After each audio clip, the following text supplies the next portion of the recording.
spend some of that time here before they too become parents of yet another generation. For millions of years, the relationship between these mammals and the great white sharks has been one of prey and predator.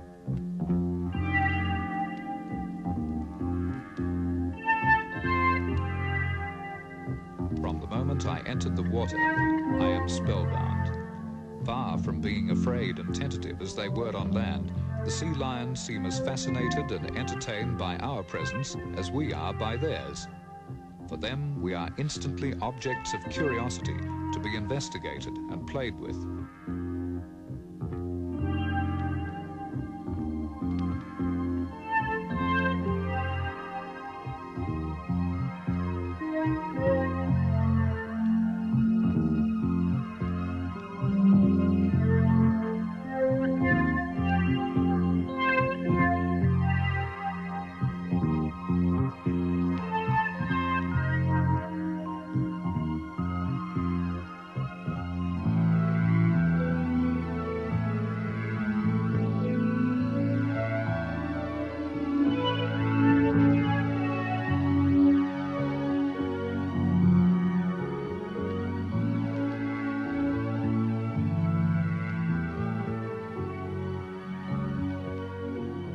The longer we swim together, the more I feel less like the observer and more like the observed, being scrutinized and inspected like the oddity I am in a world that belongs to the sea lions.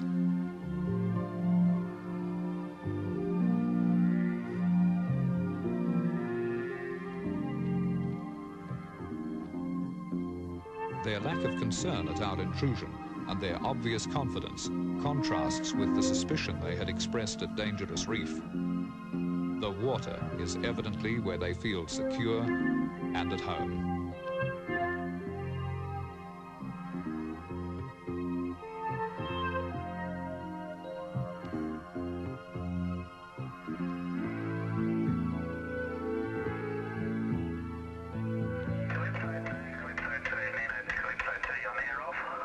Yeah, this is Calypso 2, Bob. I'm on air, over. Great, let's go right now, mate. The news from Bob was good. Already there were 2 big sharks back at the Nenad.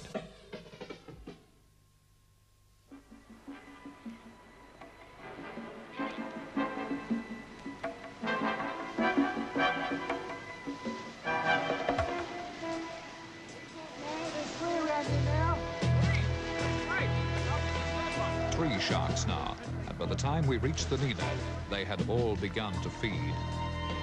From here on, the plan was simple. Quickly into our wetsuits and down in the cage to meet the sharks at last.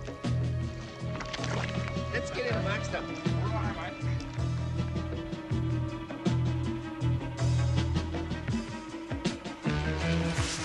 For Rodney, weeks of hard work are about to pay off.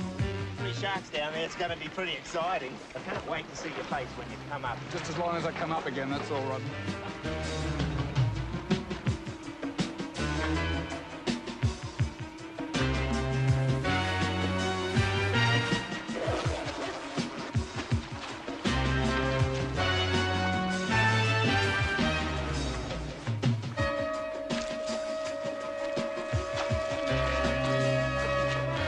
Like this ahead of me, there was no room for fear, except perhaps an uneasiness about getting into the cage. The hole in the top looked almost too small.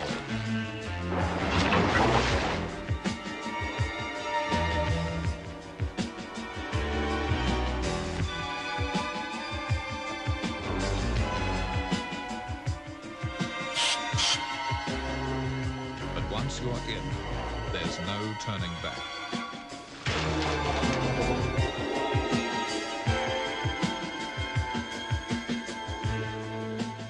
Suddenly, there is another shark.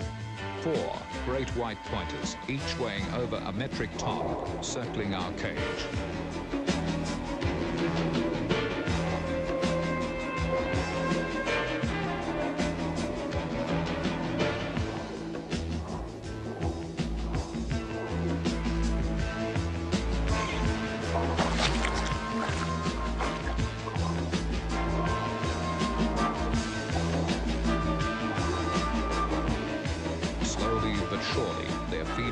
confidence grows until nothing, it seems, could stop them.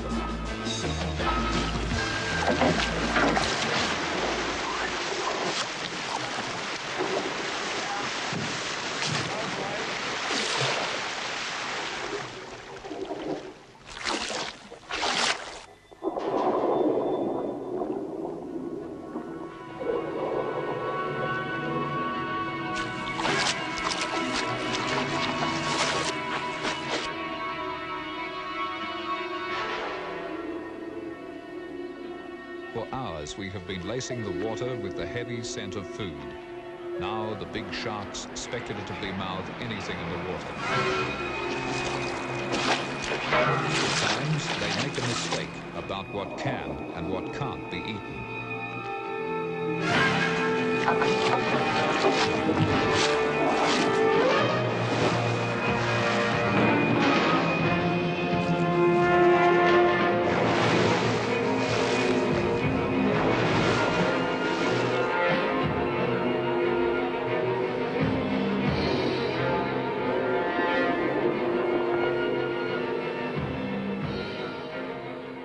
When a great white closes that mouth to bite, he does so with a force of 18 tons per square inch.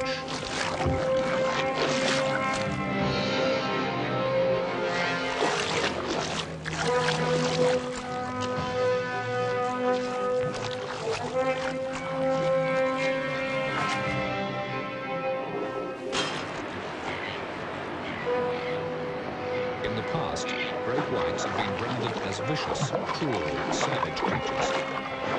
But it is likely they feel no such stimulus. Just the simple, innocent need to actively feed. Even from inside the cage.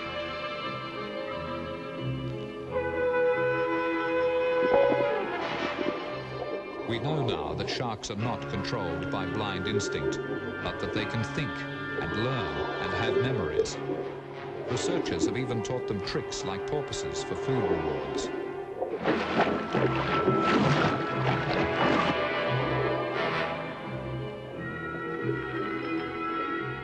Until now, fear has influenced the way man has regarded the great sharks. Only the latest research, for example, has revealed the shark's remarkable ability to detect the Earth's magnetic field and the minute electrical aura that surrounds all living creatures.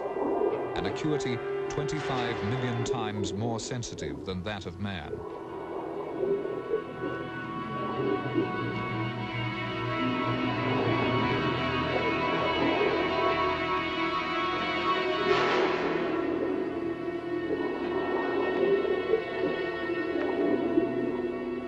The electrical sensors are called ampullae of Lorenzini, tiny paw-like organs in the skin of the shark's snout.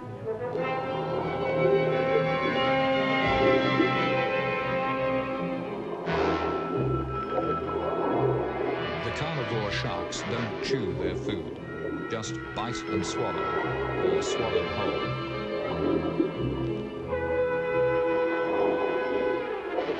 Only through close encounters of this kind will man ever fully understand the great white sharks. To observe these superb creatures like this is for me the greatest privilege. If one will take a tuna from my hands, the thrill will be complete.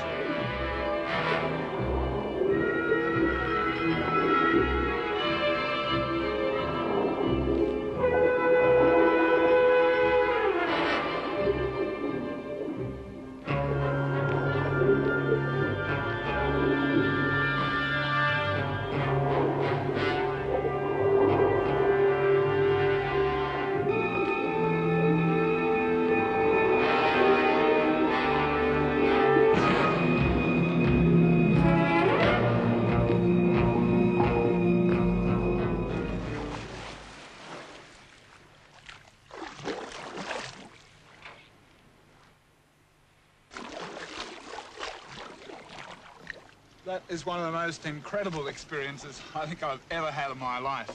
4 big, great white sharks down there, going round and round the cage. They came so close at one stage, we were able to reach out and touch them and virtually hand feed them. Absolutely marvelous experience. We're still cruising around here in the water, and we really do have to watch ourselves. They'll eat just about anything once they get a little bit excited, and they do it purely out of making a mistake about what they're eating. They try to eat what they can smell, but anything that looks edible, they'll have a go at, including me if I don't get out of here.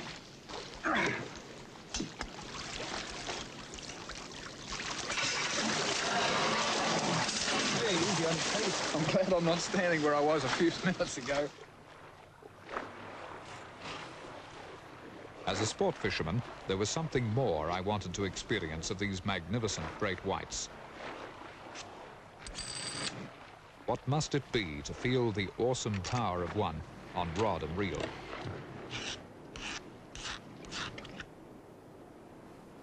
While gameboat skipper Rolf Sabaski rigs a quick bait, I get ready. Taking on a fish that weighs over a ton demands good tackle.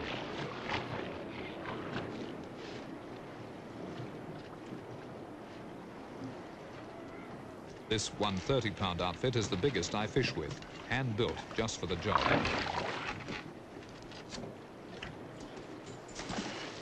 Of the 4 white sharks still circling Calypso, it's the 15.5-footer I want.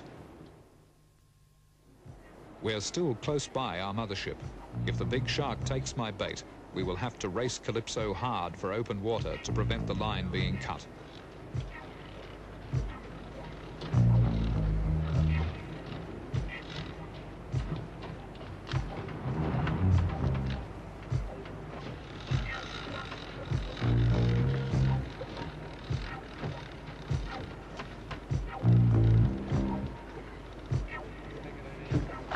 Sizing up the new bait, still cruising. To hook one so it can later be released unharmed, I have to try to hook it in the mouth, not the stomach.